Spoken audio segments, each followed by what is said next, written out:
And we are live. Can you hear me okay, Rosemary? I can hear you. I know, Al, that you're in a funny place.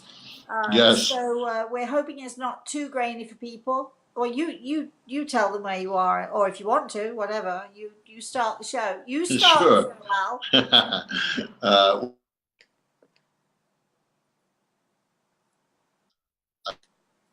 Am I still here? Yes. Um, You were chopping about just a little bit, but that's all okay. right.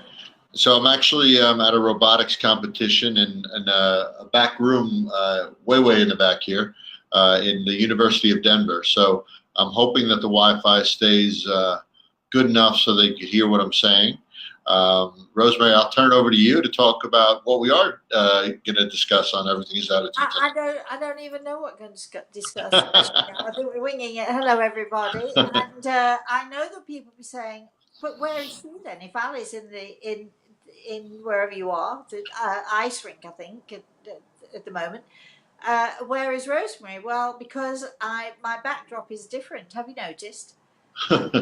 Yes. I'm sitting in my beautiful sunroom. I have my pool outside, lots of plants, the lake. I don't know if you can see the water from here, but there's a nice lake out there. And it's so nice and sunny today. It's a little bit chilly, but it's really, really nice and sunny. So I'm sitting in the sunroom with the puppy who can get onto this sofa very easily because it's a much lower sofa. So, and he's asleep. For everybody, before we begin, for everybody, he had his first real meal tonight. Yay! And he's fine and he's doing really, really well. He's not 100% still and he's still taking his meds, but he is 1,000% improved. I really am so overwhelmed by the response from people sending healing, sending well wishes. So I just want to say thank you to everybody out there who has been sending all those lovely thoughts. Ali is on the move. Yes, the connection is really bad, so I'm on the move. Okay, so he's on the move. I don't know where he's going. Maybe to the men's room now. You might want No, to. everybody can. I'm actually in an ice rink back here at the University of Denver. So, All right.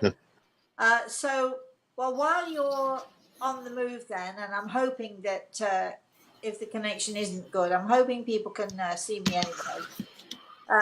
But we did talk a little bit yesterday about we had Al and I. What we do is we call each other from time to time through the week, and we started having conversations about all sorts of things, and we put the world to rights.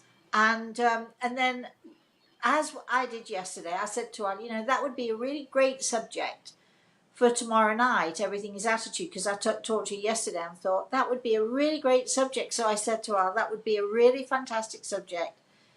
So I said to him this morning, don't, you know, whatever it was we talked about, he said, I can't remember. I said, nor can I. so, so here we are winging it again. But I think part of what we're talking about, whether I thought that this was what we should talk about tonight or not, I can't remember. It, it's age. I actually can remember what we were talking about. If you want me to, Yeah, uh, oh, good, because mine is age. I was going to say, yeah. okay. Well, I will tell you before we start with that. It is funny. I'm sitting here in this, a professional sized ice hockey rink where I guess they play hockey here at the University of Denver. And never in my wildest dreams would I think that I would be doing Everything Is Attitude from here at this moment. Like it's just I'm on the bench of of I guess one of the teams over here. Oh, Um, really? but Oh, it's pretty funny what life throws at you. I'm actually on the well, bench. actually, it must be cold there now, right? It's not as bad on this side as it was on the other side, so Well, okay. it's not too bad. Not too bad. So, so I we had were. I had a horrible thing happen to me at an ice skating rink. There's an ice skating rink in Dorset, Vermont. Beautiful ice skating rink. Everybody raves about it. It's fantastic. And I would take my daughter because I always took my daughter when she was a little girl. instead of having bonfire nights and fireworks and things, I always used to take her ice skating. And I can't say that I taught her to ice skate, but I certainly taught her how to move on the skates, even though I couldn't do it myself. And then as she got older, she took lessons. But a few years ago, when they first built this ice skating rink, I thought, I've always envied people. It looks such a lot of fun going out there and skating and doing all that wonderful stuff. So I thought, I'm going to take some lessons. So the first day I went, and they have all this, it's like perspex going around the outside of the rink, right? And at some point I was doing really well. I was thinking, this is great, I can do this. I must tell you, there's nobody else on the rink at the time. It's not like I'm bumping into people and being nervous. I'm thinking, this is really great, and I'm getting the hang of it. And all of a sudden I slipped and I bashed my head on the perspex around the edge of the rink, and it hurt. And that was the end of my skating experience. We're talking about attitude. My attitude was, no, I don't like it when I get hurt.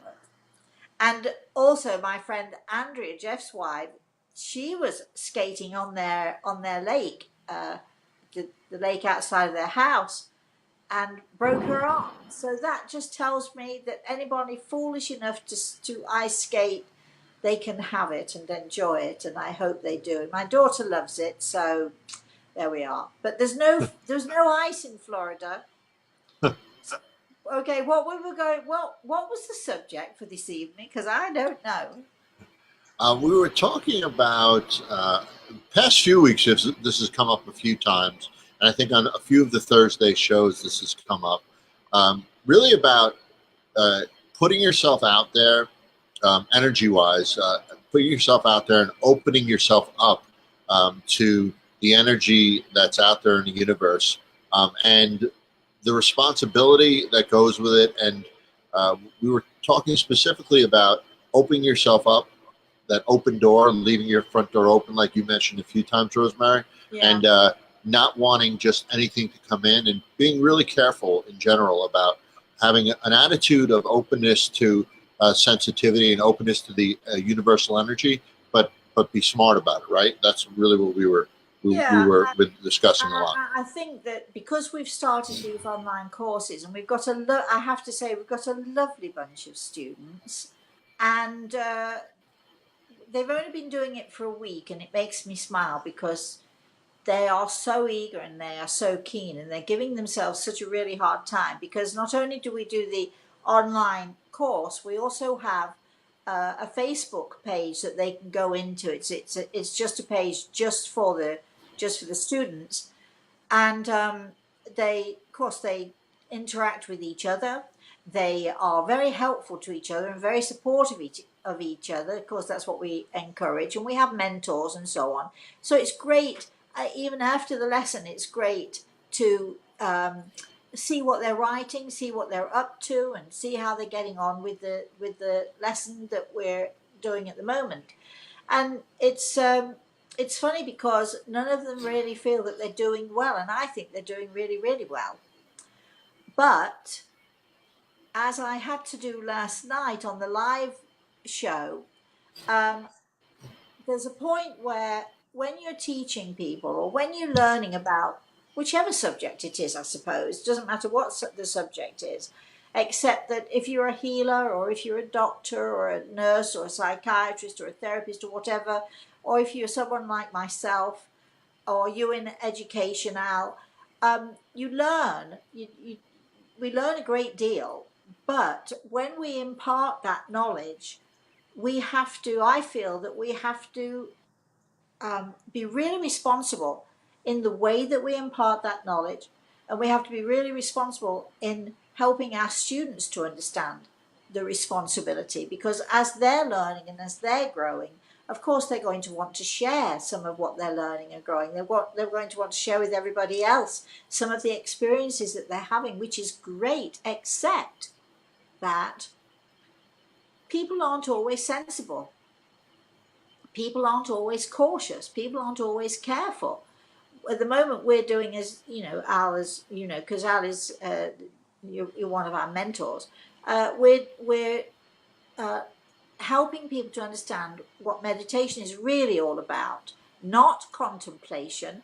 Meditation, there's a huge difference, and most people who meditate, I think, they're not sure whether they're contemplating or meditating. So we have to be, as we're teaching and as we're encouraging people to, as you've said, Al, just now, open up, and you're opening up yourself to other people. You're opening up yourself to the energy that surrounds you. You're opening yourself up to new knowledge and learning. And I think when you open up, it is, if you're not careful, it is rather like opening the door and letting the strangers in. And as much as we, especially with my subject, with our subject, that we're within the classes and on our Thursdays, my subject is a subject that is fraught with danger if you are not paying attention. It's fraught with danger if you are not careful and if you are not responsible. Opening yourself up to the universe, opening yourself up to experience, things that are out there in the universe, all of that energy that's out there. We have to be cautious. We have to be careful. And as a teacher, I have to, which I did last night, as much as I love what my students are doing and what they're experiencing, I let them do it the first week, but now as a teacher, I have to rein them in, and I have to be very responsible about how I'm teaching them, and they have to understand, I have to help them to understand how important it is for them to do this in the right way, which is why during meditation, especially for beginners, I always say, put the alarm clock there. You've got 10 to 15 minutes and no more. The alarm clock goes off. And if you've happened to, as often happens in meditation, if you happen to have drifted off, remember, you've opened yourself up. You've drifted it off. It's like opening your front door, leaving it wide open and falling asleep.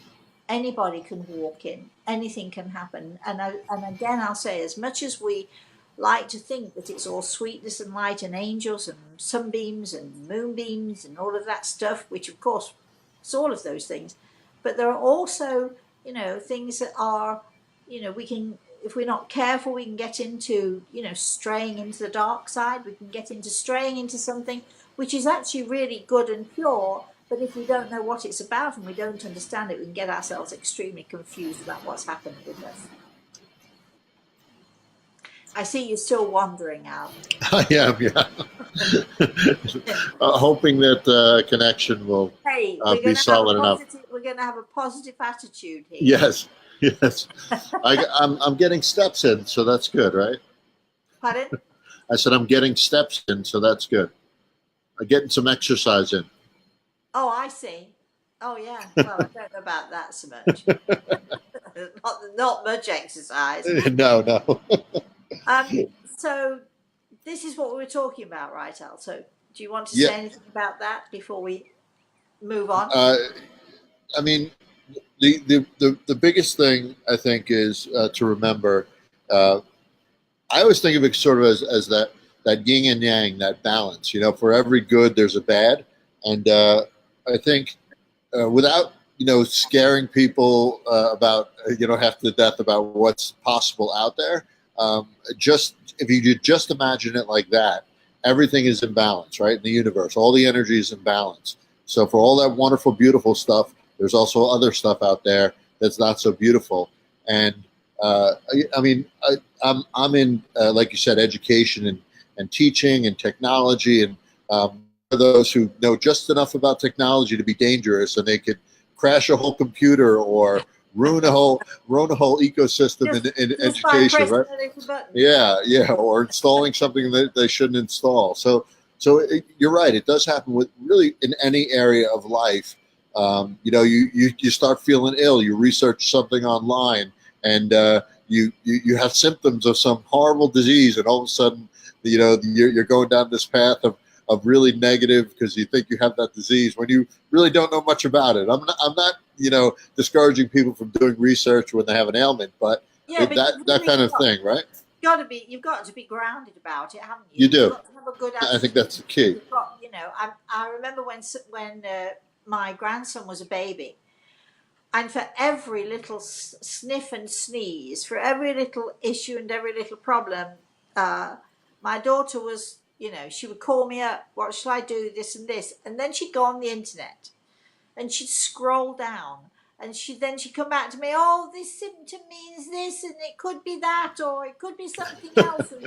And it's natural for new mothers to panic, I know that, but sometimes the internet is not our friend.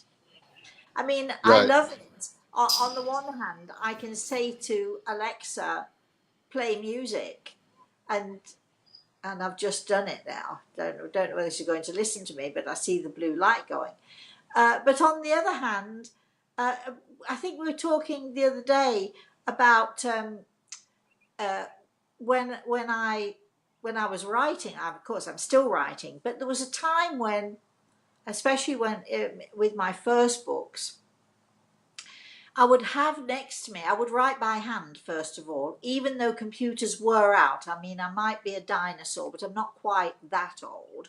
But I preferred to write longhand than to write on my computer for a long, long time. And most of my books were written longhand. Not anymore, but were in the past. But I would have by my side my dictionary, my Oxford English, and another one I can't remember, but also I had my thesaurus. Now, I loved my thesaurus because if you're writing, and it's there is a rule in writing, don't use the same word over and over, try different words. So you'd look up the word that you wanted to use, but you'd used it twice before in two paragraphs before or something, and you look at that word, and then you would see all these other words. Now, I know people are going to tell me that you got a thesaurus on your computer, but it's not the same as opening a book and going through and then investigating in other words. And I would sort of find these words, and some words I'd never heard of, and I became a real word. I call myself a wordie because I love words. I absolutely love words. But the act of holding the books, it taught me. First of all, it teaches me to go in search myself. So I'm stretching myself, I'm stretching my mind, I'm stretching, my abilities. I'm searching and I'm looking to find, and I'm investigating. And along the way, as I'm investigating, I'm coming across other things as well.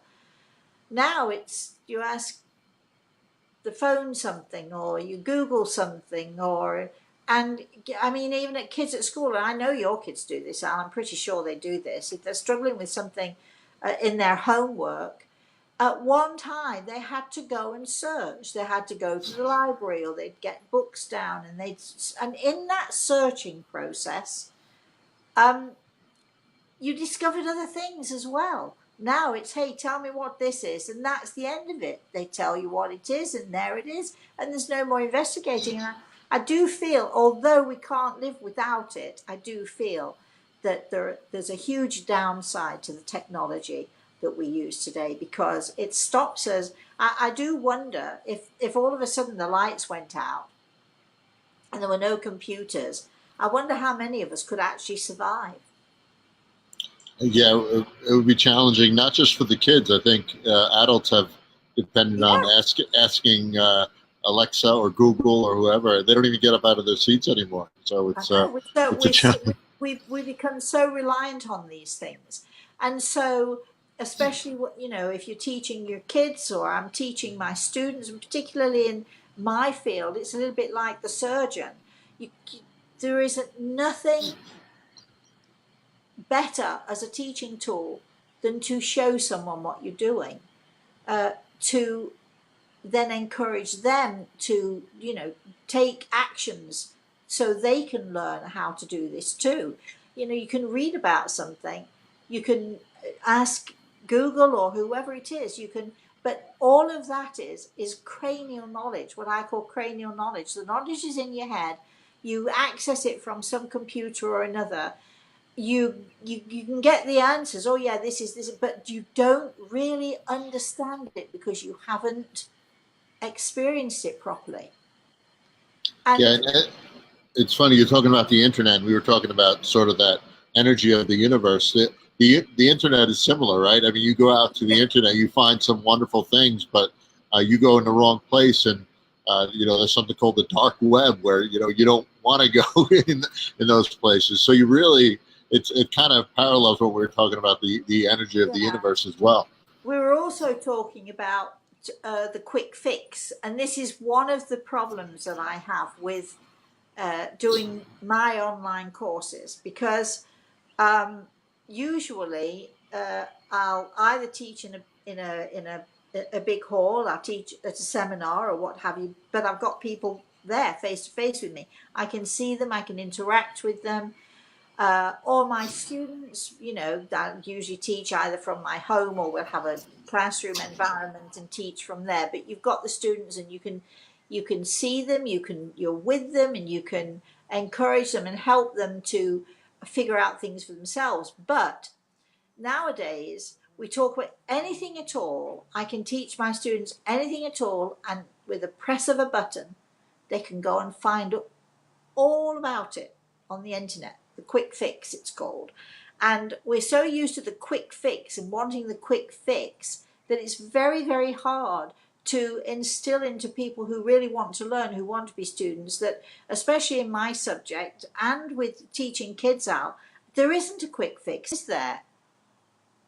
No, and honestly, I think there's that whole sort of narcissistic piece to it too. It happens with social media. It happens with even growth. Like people want to often they want to think that they're growing, but they don't really care if they are really growing. If that makes sense, right? Like they want somebody to say, "Hey, great job." If Wonderful, the good job, you. Right, but the reality is that's short term. Like it's similar to a like on Facebook. Makes you feel good short term, but long term isn't really doing anything. And that quick fix that people strive to get in a lot of areas in life, right? And especially with spiritual growth and energy growth, people just want often.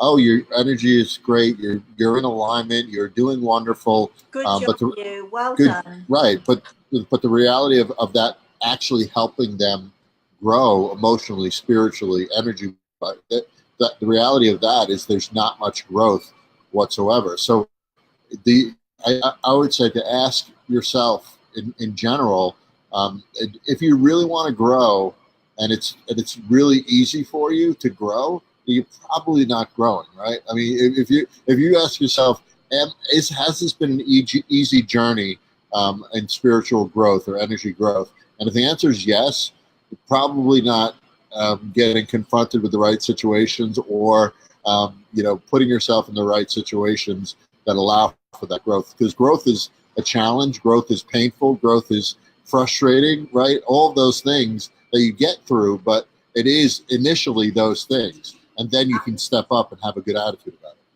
I actually was talking to a young woman. She's in her early 40s. She's a therapist or something. I can't exactly remember now what, but she knows a great deal about a great deal. Uh, but about life, she knows nothing at all, or very little at all, because she knows so much. She has so much cranial knowledge that she's relying on that. So she can't understand why her personal life and her emotional life is really not good. Well, it's because she's concentrated on the written and on the cranial, and forgotten to immerse herself in the personal, and in connecting with people. And I was saying to her, this is true, and all of my students who are out there listening, who who have been my students in the past, will be the first to hold up their hands and say that I am the toughest teacher that they've ever had. I don't think I've had a student who hasn't gone away in all the years I've been teaching, which is 30 something years. I don't think I've had a student who hasn't gone away at least once or twice, and often much more than that. They've left me saying to themselves, I don't know who she thinks she is, meaning me. I don't know who she thinks she is. She can't talk to me like that. And they've either gone away indignant and angry, or they've gone away in tears because I've been tough on them. I've been hard on them. But as a student of mine once said, somebody at one of our healing centres said, what is the thing you dread the most about being a student? And she said, the thing I dread the most about being a student is that Rosemary doesn't shout at me anymore. Because if she's not shouting at me, it means that she doesn't care.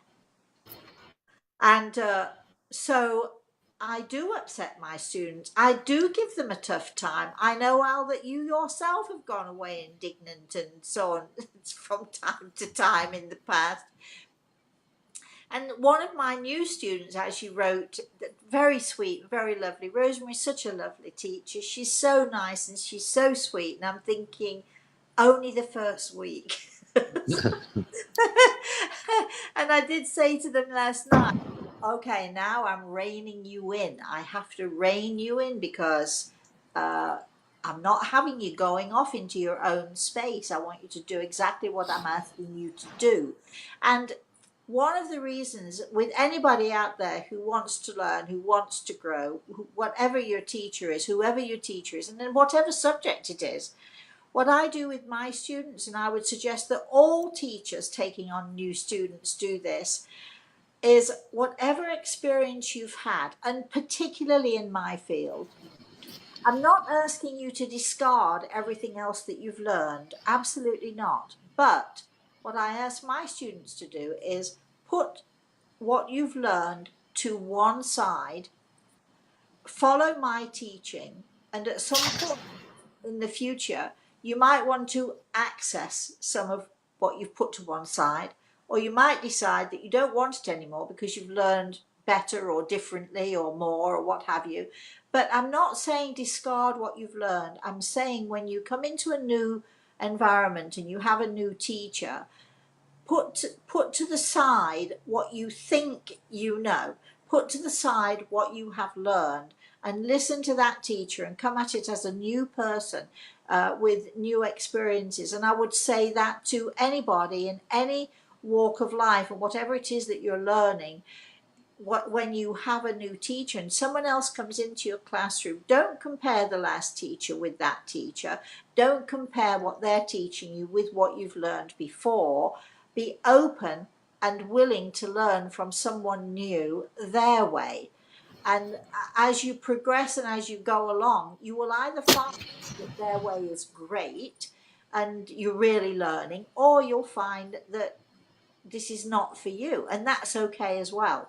Well, Rosemary, you often find when people are have prior knowledge or prior experiences, like it's great to learn from those experiences and have that shape who you are. But when you're confronted with new experiences, new learning experiences, you have to, like you said, you do want to keep what you've learned, but you also want to go into a new situation without judgment, right? Without expectation, and just understand that even though this is how you view things right now, well, something may come along and just throw out what your views were before that, right? And be okay with that, and because that's all part of growth. You don't want to get stuck in your ways, essentially, because you've experienced something and it's worked well, and this is what I'm going to go to every time. Otherwise, you're not going to have any growth whatsoever. I also think, and people might want to think about this, as a spiritual medium and having people come to me continually, over the course of many years, I have the same clients who come back again and again and again. But I also have, and especially in the beginning, way in the beginning when I first began this, and this is true of women far more than it's true of men, they would come to see me, they would listen to what I had to say, and then because my waiting list was always a long one, they wouldn't want to wait, so they'd go to somebody else.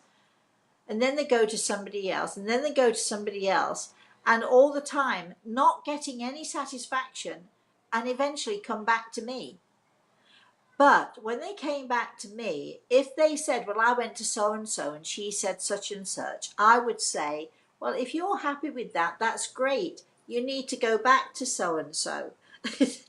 What do you come back to me for if you're happy with what you had?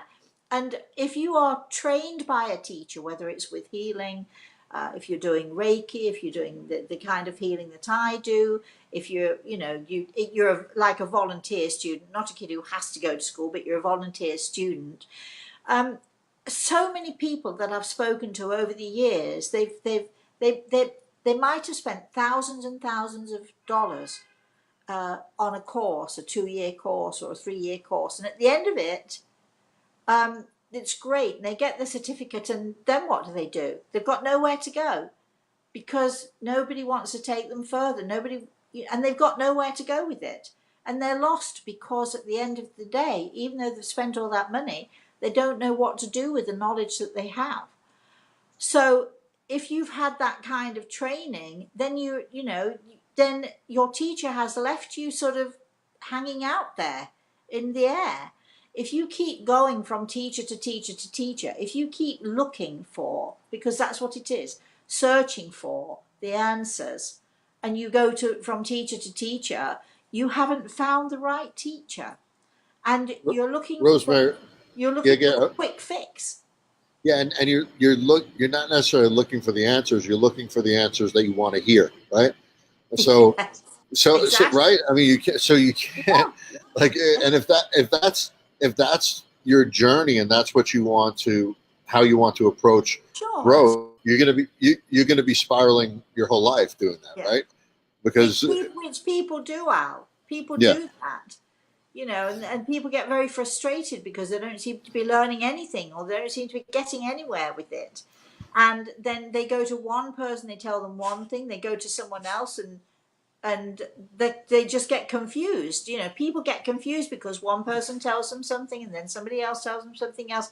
We hear it all the time on our Thursday show. But well, somebody told me so and so. What does it mean? Well, ask the person who told you, because I mean, if you are a volunteer student, or you're paying for something, or you're being taught something, whatever, free, gratis, you're still putting your time in. If teacher tells you something that you don't understand, or if you're learning something you don't understand it, then it's your responsibility as a student to go to the teacher and say, can you explain this? Can you explain this to me? Help me. Now, as a teacher, I can tell you sometimes it doesn't matter what you explain, you've got that person who isn't happy until you tell them what they want to hear. right. But it's a lot of it's ego, right, Rosemary? It's your own ego and the ability or inability to reflect and because there's vulnerability in that too, right? You could be wrong, right? You could be not doing the right thing. Not You talking could. to me, are you? No, I'm saying like you. I'm saying because I'm never wrong. no, I know that. Jeez, I know that. Yes, for sure. No. But I'm saying like to be able to reflect and grow, you have to understand that you have to put your ego to the side. You have to leave yourself vulnerable in a way and say, listen, I may not. You have to reflect and say, I may not be doing this right, and if this person's willing to help me, sort of steer me in the right direction, listen. If you want to grow, if you don't want to grow, just say they're wrong, right? And just keep going how you're going. Or, I've had students who they'll join a class, but they don't turn up and they don't participate. I had one particular student, I won't say where we were because it'll totally give away who this person is, but I had one particular student who would only ever come to classes or events if there was something going on, and the newspapers might be there. And all of a sudden you'd find her 2 weeks beforehand, she'd turn up. Well, and she's a lovely person, but that's just who she was. And she just liked the limelight of it. And she loved the fact that she could say to people, oh, I'm a student of Rosemary Altea and all that. But when it came to, you know, a year, then 2 years, then 3 years, and she was still there. She was still hanging about, and she'd turn up from time to time. But in my eyes, she wasn't a student anymore. And I actually didn't charge for these courses at that time. But she at one point she came to me and she was so angry and she was so upset because all of the other students were now getting their full healer certificates, and she wasn't. So she's, you know, and she was really upset and angry and frustrated. And she said, it's not fair. What am I doing wrong?" And I said, "Well, it's really simple." And I had a register, and I said, all of these people came. This one missed 2 weeks last year. This one missed this, and so on. But for the most part, they came. Wait a minute, you're the one who came for 2 weeks. And that was it. We didn't see you for months on end. So you can't expect to have a certificate because you didn't put in the time and you didn't put in the effort. And it's the same thing we're talking about. If you want to learn about anything at all, if you want to learn and if you want to grow, your attitude has to be, we talked yesterday in the class last night about discipline and self-discipline. And it's easy to have discipline if you've got a 9 to 5 job and your family relies on you completely to go to that 9 to 5 job and pay you because that money pays the bills. That's easy discipline. That's easy. But if nobody's holding your feet to the fire except yourself, then if you don't have the discipline to turn up, or if you don't have the discipline to do the lessons, then no teacher in the world is going to help you.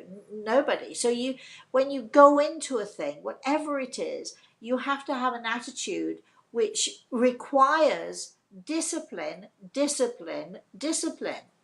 Otherwise, you have nothing. My recipe for this week is put in the pot discipline, then some more discipline, and then some more discipline. That would be my recipe for people who want to learn, who want to grow, who want to be a part of something.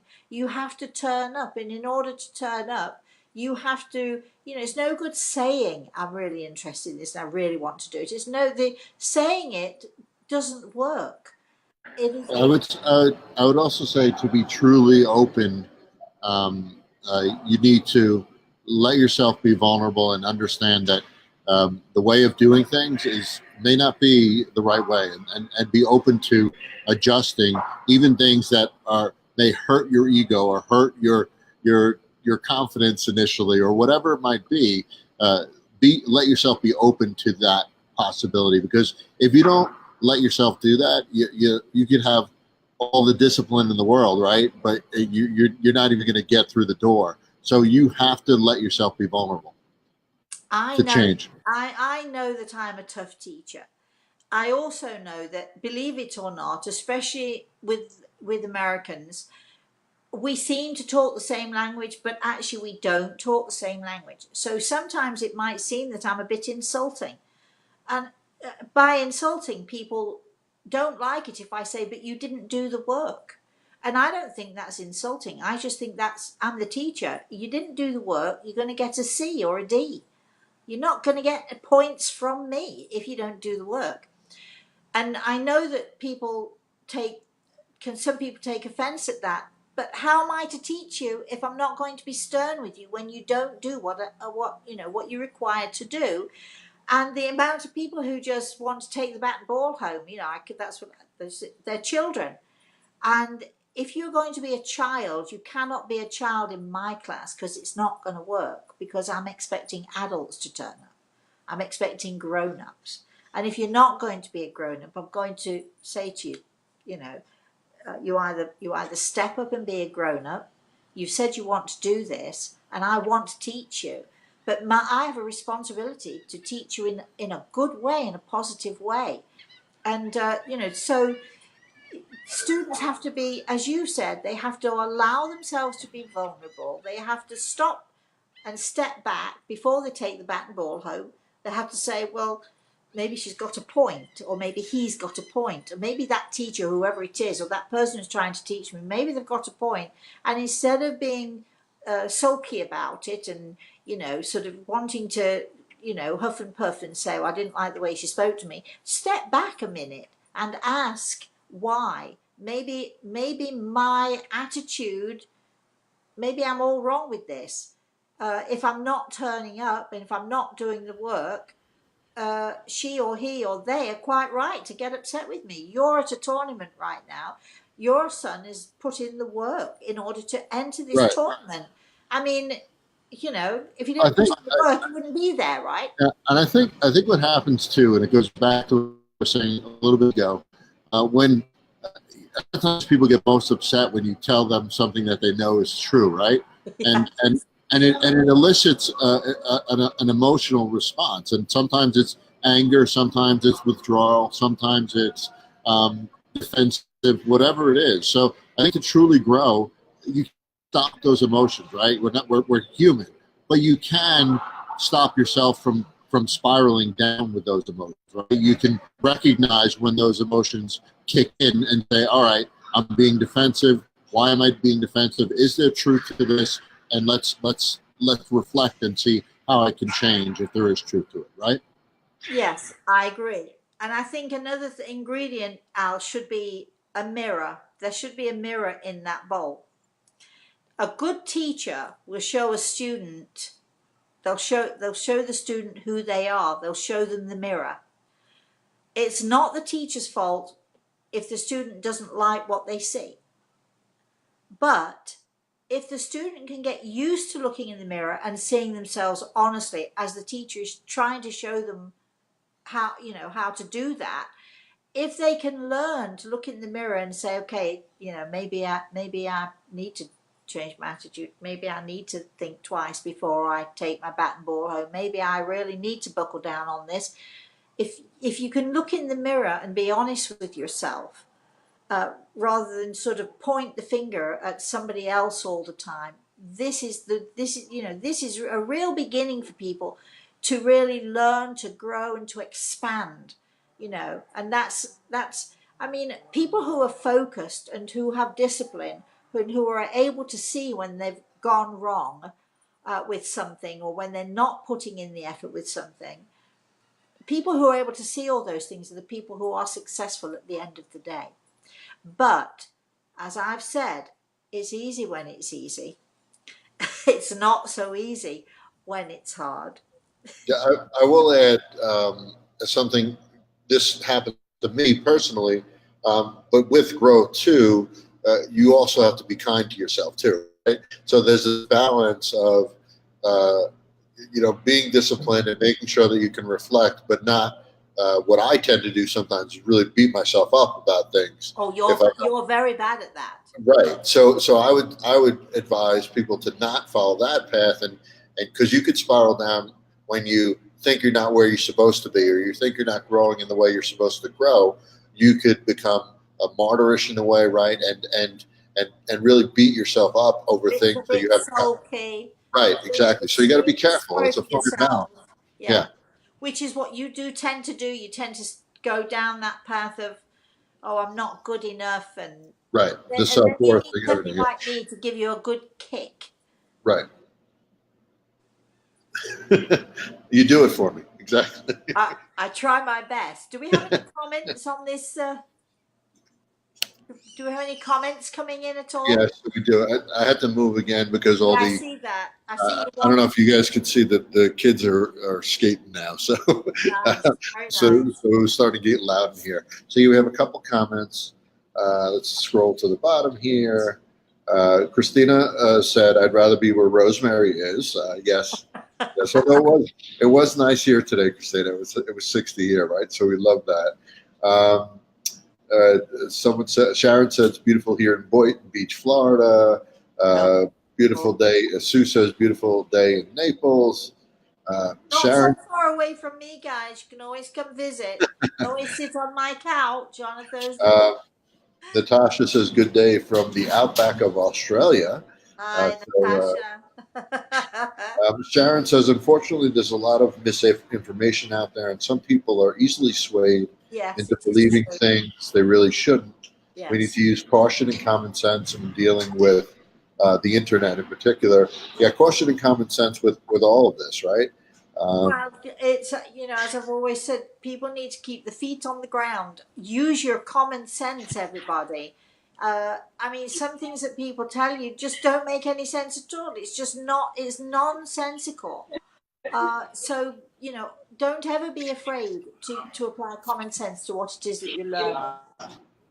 And we have Jeff says, I like your insight that compares meditation versus contemplation. Thank you for that. Lori says, late signing in, but she is listening. And she also says about you, you're a wonderful teacher, Rosemary. And Who says that? Lori says, you're a wonderful teacher, Rosemary, and I so appreciate your seriousness and dedication to us. And Violet says, I agree with all that's been discussed this evening. You don't learn to swim in a library. So that's it. I love that. Yeah. That's fine. Thank you, darling. I love that. I'm going to use that myself. I'll make it my own. I think don't learn to swim in a kitchen. Yeah, sure, right? That works. Actually, not really, because what she's saying is, you can't read about it, you have to do it. So actually, you have to dive into water. Right? Stick to what you just said. All right, so if you're okay, Rosemary, I'm out of. Yes, I know. Look, I just want to say thank you to you, because I know it's been difficult. You've been wandering around. So thank you for your perseverance. What a great attitude you've had today. But it was a cool experience that I won't forget. Yeah. So. Thank you, everybody out there, for listening. Once again, I will say, if you'd like us to, like a subject you think we'd like to talk about, if you'd like to come on the show, you don't necessarily have to be on camera if you don't want to be, but we'd love to have you. So email info@everythingisattitude.com. You can also email Al at alpasano.com. Correct. Yes. I wasn't sure if you froze. You saw my hesitation there. Or you can email me, Rosemary at rosemaryantaltair.com. We're going to let Al go. I'm going to say thank you, everyone, for putting up with this, because I know it's been a little bit distracting.